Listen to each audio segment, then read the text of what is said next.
धम्मसंहिता YouTube चॅनलमध्ये आपणा सर्वांचं स्वागत। संविधान प्रबोधन मालिकेविषयी दोन शब्द। विषयाला प्रारंभ करण्यापूर्वी संविधान प्रबोधन मालिकेविषयी दोन शब्द बोलतो। भारतीय संविधानाचे प्रबोधन करण्यासाठी आम्ही संविधान प्रबोधन मालिका सुरू केली आहे। संविधान म्हणजे देशातील नागरिक आणि सरकार यांच्यामधील करार असतो। या करारामध्ये राष्ट्राचे स्वप्न, सामाजिक क्रांतीचा प्रकल्प आणि जनतेच्या आशा व आकांक्षाचा संकल्प असतो। भारतीय संविधान हा मानवी हक्काचा जाहीरनामा आहे। मानवी मूल्यांचे रक्षण करणाऱ्या देशाच्या या पवित्र संविधानाचे महत्त्व लक्षात घेऊन देशातील प्रत्येक नागरिकाने आपले कर्तव्य समजून संविधानाचा सन्मान व संरक्षण करण्यासाठी कायम दक्ष असावे हे समजावून सांगणे हा या प्रबोधनाचा एकमेव हेतू आहे। संविधान प्रेमी नागरिकांनी या कार्याला सहकार्य करावे ही विनंती करतो आणि आजच्या विषयाला प्रारंभ करतो। संविधान प्रबोधन मालिकेच्या आजच्या दुसऱ्या पुष्पाचा विषय संविधान, अर्थ व संकल्पना हा आहे। या विषयाचे स्पष्टीकरण असे की मी संविधानाची अनेक पुस्तके चाळली। त्यावेळी मला अनुभव आला की सर्व पुस्तकात भारतीय संविधानाबाबत खूप माहिती मिळते, परंतु संविधान म्हणजे काय, संविधानाची व्याख्या, संविधानाचे वैशिष्ट्य, संकल्पना, विकास, स्वरूप, व्याप्ती, आवश्यकता, संविधानाचे फायदे तोटे ही मूलभूत माहिती मात्र बहुतांशी पुस्तकात दिलेली आढळतच नाही। संविधान व त्याचे महत्त्व समजावून घ्यायचे असेल तर प्रथमतः संविधान म्हणजे काय, त्याचा अर्थ, या मूलभूत माहिती बरोबरच संविधानाची संकल्पना सुद्धा समजावून घेतली पाहिजे। जगात संविधानिक संकल्पनेचा विकास कसा झालेला आहे याचाच अभ्यास आपण या भागात करण्याचा प्रयत्न करणार आहोत। याचे संदर्भ आहे की स मा गर्गे व अ रा कुलकर्णी, भारतीय राज्यघटनेचा इतिहास, महाराष्ट्र विद्यापीठ ग्रंथ निर्मिती मंडळासाठी, कॉन्टिनेंटल प्रकाशन, पुणे। दुसरा तुकाराम जाधव व महेश शिरापूरकर, भारतीय राज्यघटना आणि घटनात्मक प्रक्रिया, यातील संदर्भ आपण घेतलेले आहेत। संविधान, अर्थ व संकल्पना या विषयाचे स्पष्टीकरण आपण पुढील मुद्द्यांद्वारे करणार आहोत। ते मुद्दे म्हणजे 1. संविधानाची संकल्पना, 2. संविधानाची ऐतिहासिक पार्श्वभूमी, 3. संविधान बनवताना लक्षात ठेवायच्या गोष्टी, 4. संविधानाची व्याख्या व अर्थ, 5. संविधानाचे प्रकार, 6. संविधानाची वैशिष्ट्ये, 7. संविधानाचे महत्त्व, 8. संविधानाची आवश्यकता आणि 9. संविधानाचा उद्देश। या सर्व मूलभूत माहितीचे स्पष्टीकरण आपण या भागात करणार आहोत। पहिला मुद्दा, संविधान संकल्पना।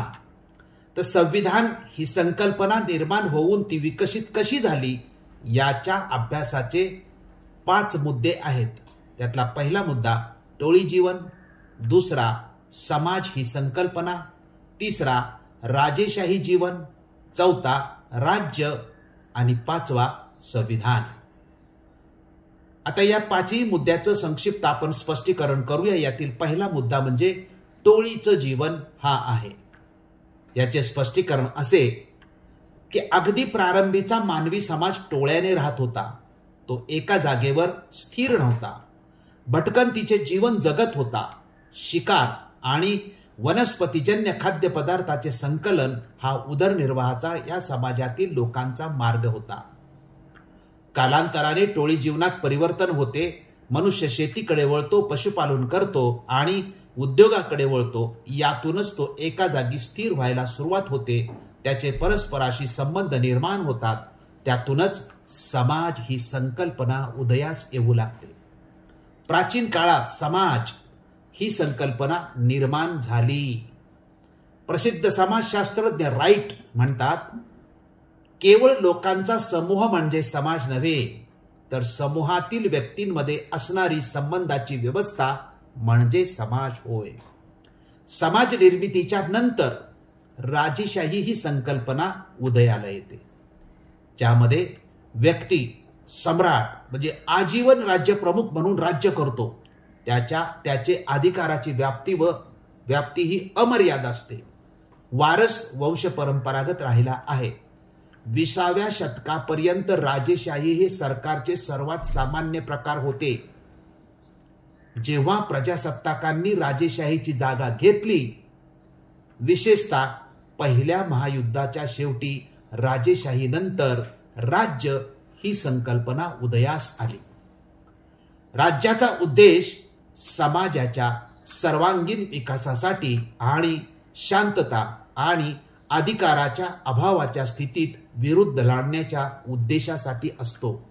राज्य हे सामाजिक, राजकीय व सांस्कृतिक व्यवस्था करते. राज्य ही राजकीय प्रणाली व सरकार एकत्र करणारी एक सुनियोजित संस्था आहे. आपण सुखी व सन्मानाचे जीवन म्हणतो ते उपलब्ध करून देणे हे त्या संघाचे प्रयोजन होते. अशा शब्दात एरिस्टॉटलने राज्य संस्थेची व्याख्या केली आहे. टोळी, समाज, राजेशाही, राज्य यानंतर संविधान संकल्पना उदयास आली. संविधान म्हणजे समाज व राज्य यांच्यातील सामाजिक करार असतो. या कराराच्या माध्यमातून समाजाने राज्याला नियम बनवण्याचा अधिकार दिला. म्हणजे समाजाने राज्याला नियम बनवण्याचा अधिकार दिला, राजकीय अधिकार दिले. राज्याने याच्या बदल्यात समाजाला स्वातंत्र्याचे अधिकार दिले. राज्याचे अधिकार मात्र मर्यादित ठेवले जातात. राज्याला अमर्याद अधिकार संविधान देत नाही. संविधान निरंकुश अधिकार कोणालाच देत नाही. कार्यकारी मंडळ, कायदे मंडळ, न्याय मंडळ, संविधानिक संस्था या सर्वांचे नाते संविधान ठरवते. जिथे लिखित संविधान आहे तिथे संविधान हा देशाचा सर्वोच्च कायदा असतो. संविधान हे सर्वश्रेष्ठ मानले जाते. संविधानाची ऐतिहासिक पार्श्वभूमी प्राचीन काळात, मध्ययुगीन काळात व आधुनिक काळात संविधानासंदर्भात घडलेल्या घटनांचा अभ्यास या ठिकाणी आपण करूया. प्रथमतः प्राचीन काळातील संविधान संकल्पना आणि याचं स्पष्टीकरण असं आहे की प्राचीन काळातील संविधान संकल्पना ही अपूर्ण आहे. प्रथमतः रोमन राजांनी संविधान संकल्पना प्राचीन काळात मांडली, ती महत्वाचा कायदा या अर्थाने. त्यानंतर ख्रिश्चनांच्या कॅनन लॉ मध्ये पोपने संविधान संकल्पनेचा वापर केलेला आहे. त्यानंतर इसवी सन पूर्व 350 मध्ये एरिस्टॉटलने संविधान संकल्पनेचे विश्लेषण केले आहे. एरिस्टॉटल नंतर इसवी सन पूर्व 450 मध्ये रोमन राजांनी 12 टेबल या नावाने प्रथम संविधान जाहीर केले. त्यानंतर अनेक कायदे केले, परंतु या राजांनी संविधान म्हणून एक दस्तऐवज बनविला नाही. भारतात इसवी सन पूर्व 3ऱ्या शतकात सम्राट अशोकाने संविधानिक तत्वांची स्थापना केली. त्याच्या शिलालेखातून कल्याणकारी राज्य संकल्पना निदर्शनास येते.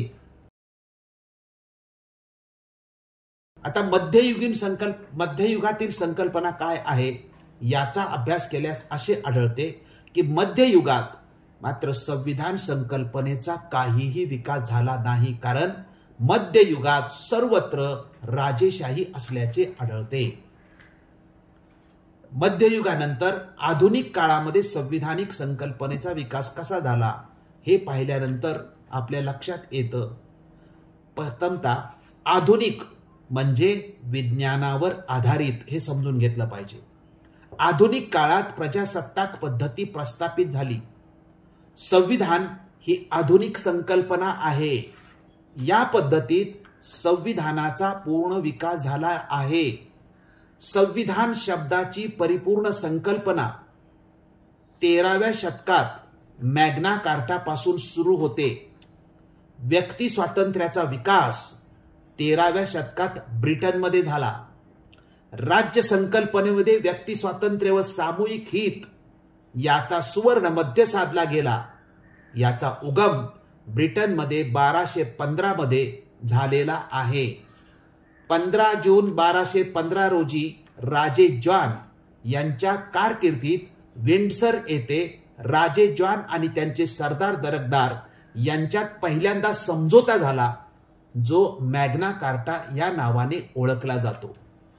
या कराराद्वारे राजाचे अधिकार मर्यादित करण्यात आले, तर सरदार आणि जमीनदाराचे अधिकार मान्य करण्यात आले.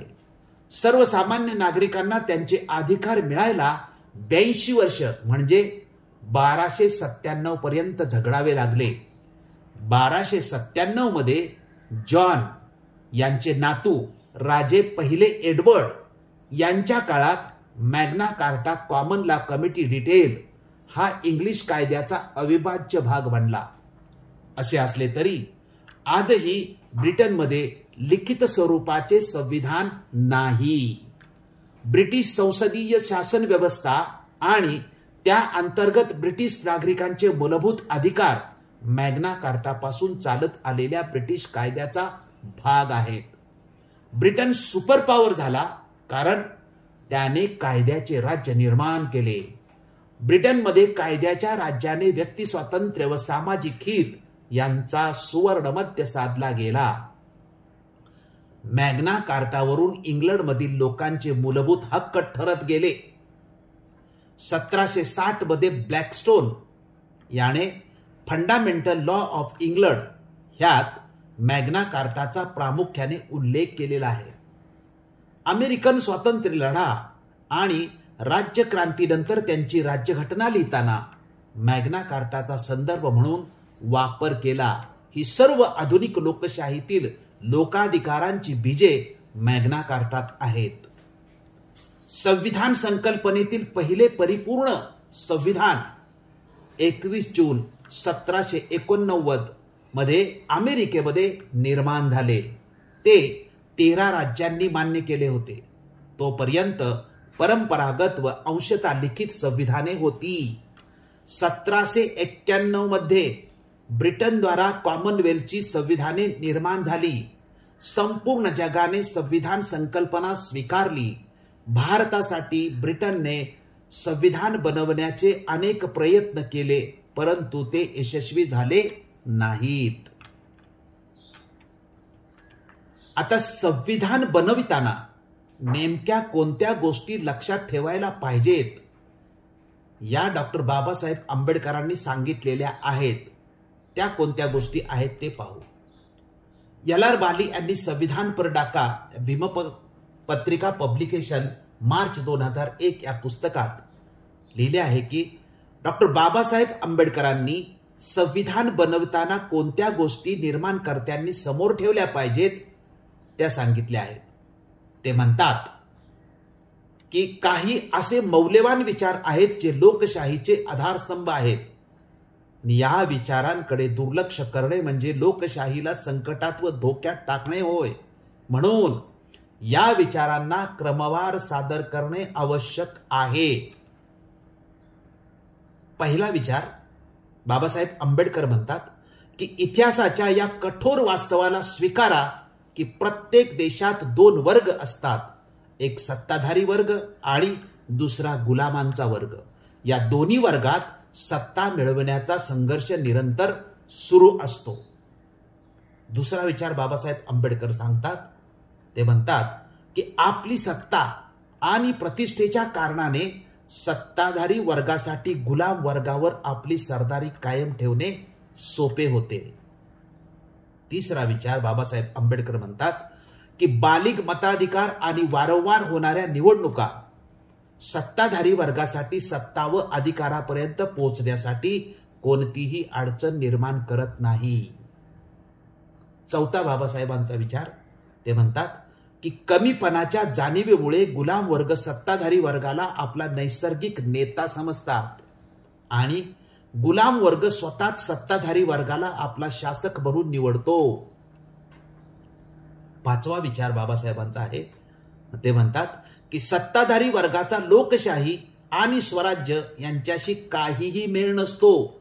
जरी सत्ताधारी वर्ग राज्य करण्याच्या शक्तीला कायम ठेवत असला तरी हा विश्वास करणे चुकीचे होईल की लोकशाही आणि स्वराज्य ही जीवनाची वस्तुस्थिती झाली आहे.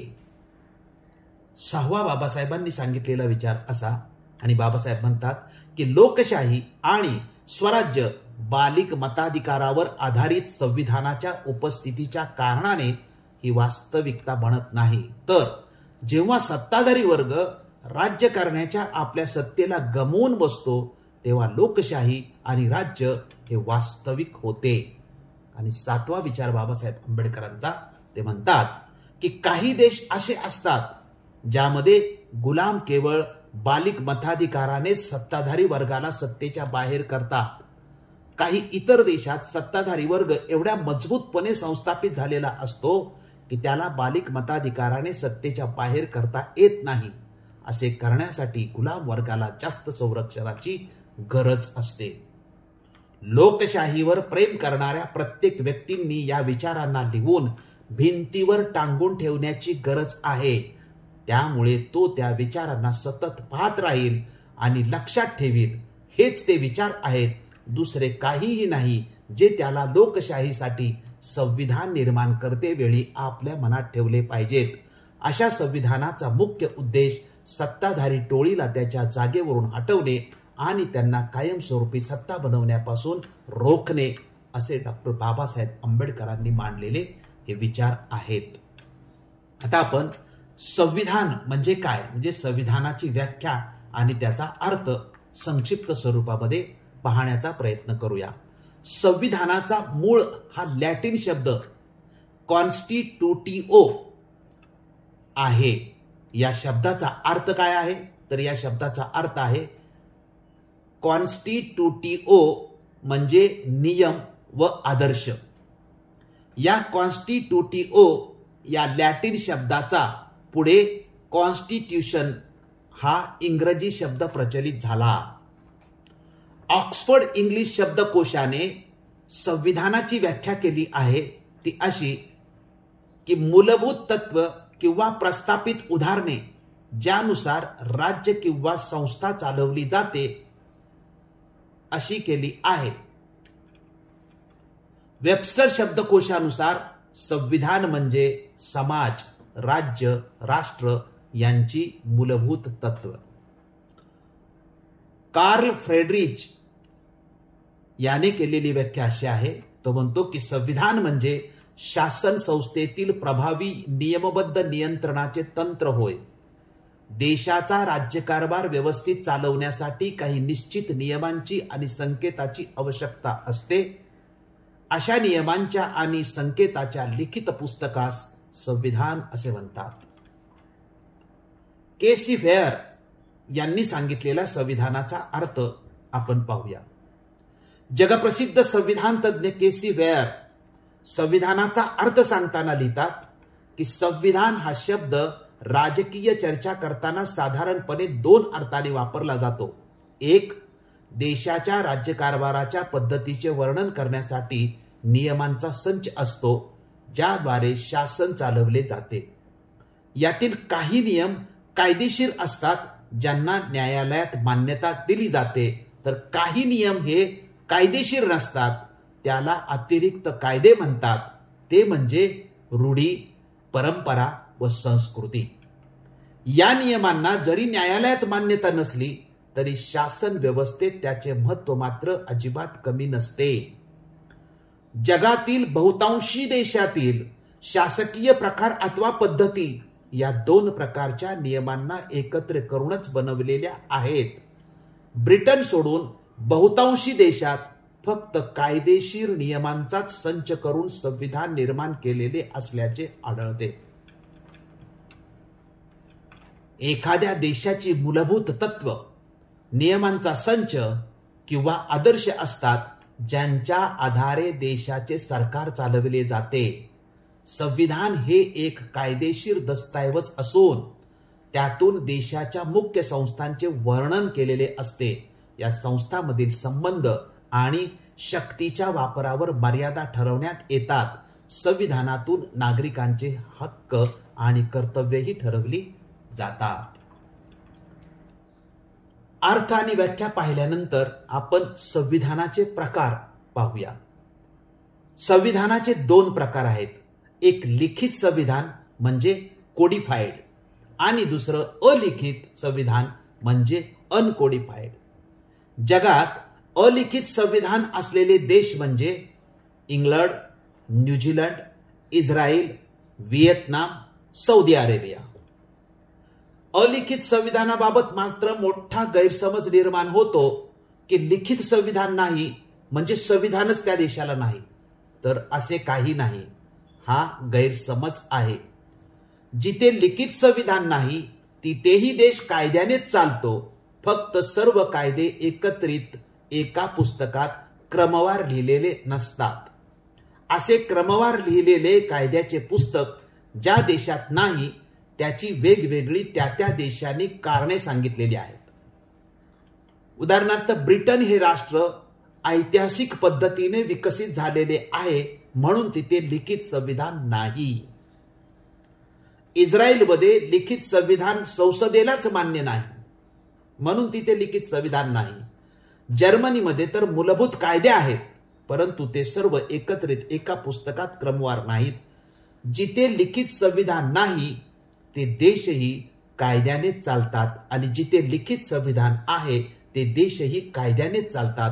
फरक एवढाच की नियमांचा एकत्रित क्रमवार संच म्हणजे लिखित संविधान आणि नियमांचा एकत्रित क्रमवार संच नसले म्हणजे अलिखित संविधान.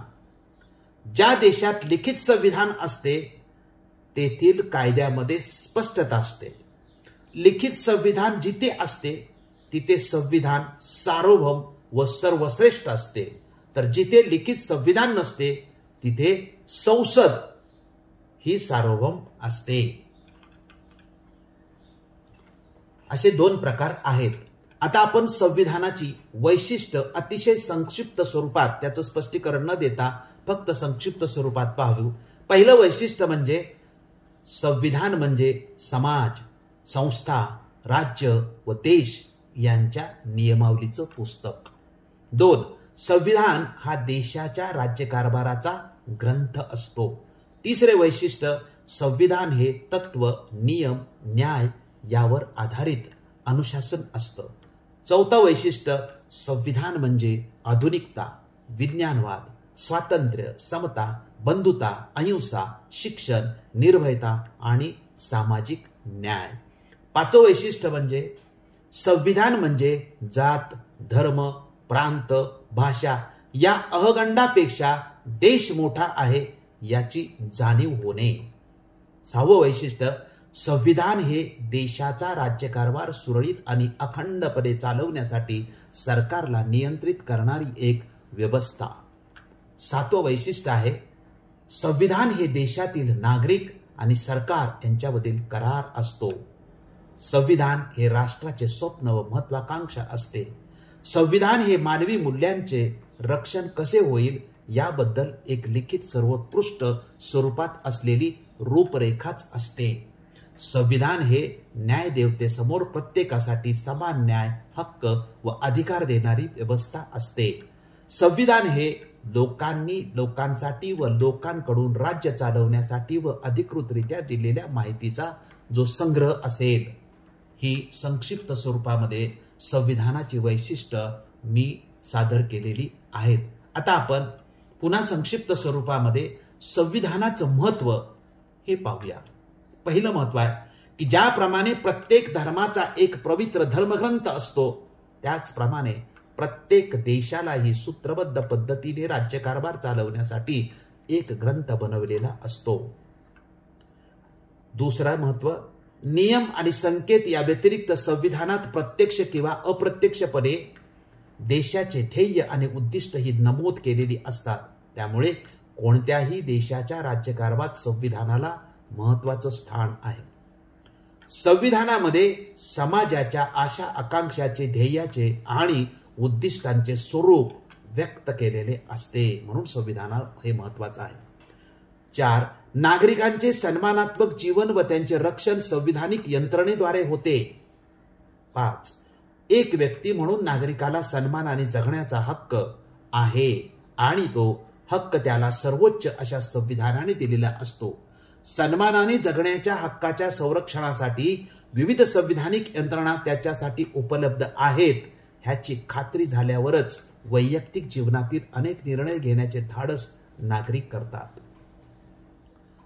संविधानात देशाची शासन व्यवस्था असते. कोणत्याही देशाचे शासन आणि राजकीय प्रक्रिया समजून घेण्याचा पहिला टप्पा हे त्या देशाचे संविधान, संविधानाचे तत्वज्ञान आणि त्याने स्वीकारलेली संस्थात्मक चौकट असते.